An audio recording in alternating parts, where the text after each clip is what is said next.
اعوذ باللہ من الشیطان الرجیم بسم اللہ الرحمن الرحیم وما ارسلناک الا رحمۃ للعالمین۔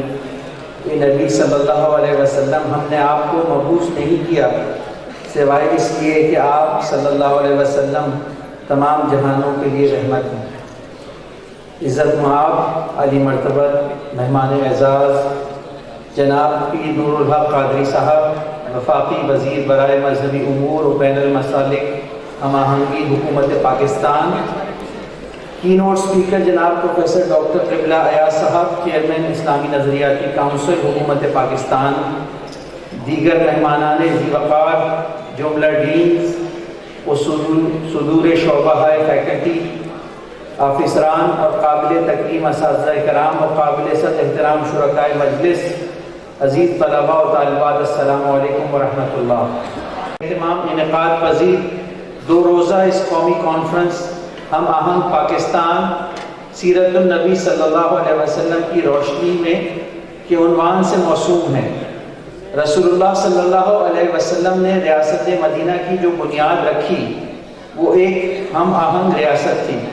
اس کے اندر معاشرے کے تمام افراد کو یکساں حقوق حاصل تھے، اور یہی وجہ ہے کہ آپ صلی اللہ علیہ وسلم نے مدینہ منورہ کے اندر یہود اور مشرکین اور دیگر لوگوں کے ساتھ جو پہلا میثاق کیا، اس میں آپ صلی اللہ علیہ وسلم نے تمام رہنے والوں کو ایک قوم قرار دیا کہ اس میں لسانی، ثقافتی، مسلکی، مذہبی، معاشی اور اقتصادی کسی قسم کی بھی افراط و تفریق اور تعصب نہ ہو، سب اس ملک کے برابر شہری ہوں اور سب کے یکساں حقوق ہوں۔ سیرت طیبہ بھی ہمیں یہی سکھاتی ہے اور قرآن کی تعلیمات بھی یہی ہیں۔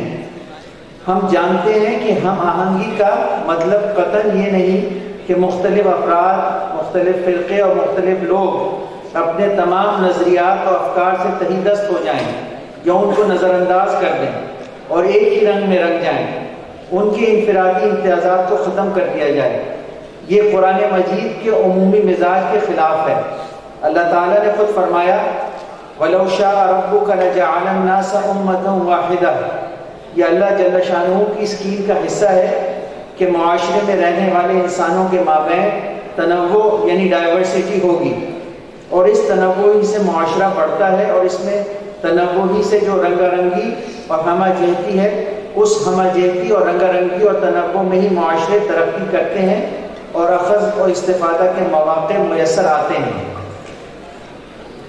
معاشروں میں استحکام آتا ہے، رواداری اور برداشت کو فروغ ملتا ہے۔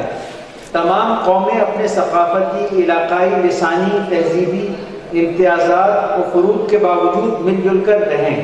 معاشرے کے جملہ افراد اپنی اپنی امتیازی شناخت کے ساتھ رہیں اور دوسرے کو سپیس دیں۔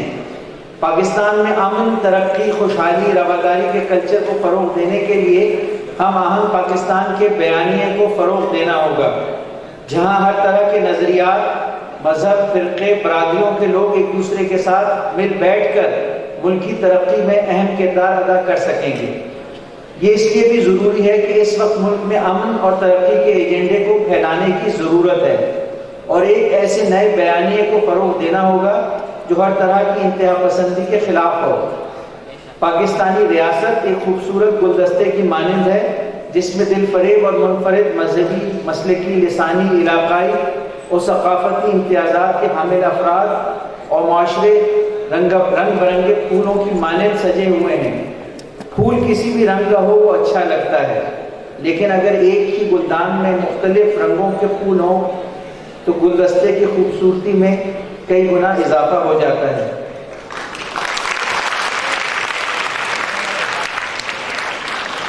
میں اپنی تقریر کا اختتام علامہ اقبال کے شعر پر کروں گا کہ محمد سے وفا تو نے ہم تیرے ہیں، یہ جہاں چیز ہے کیا لوح و قلم تیرے ہیں۔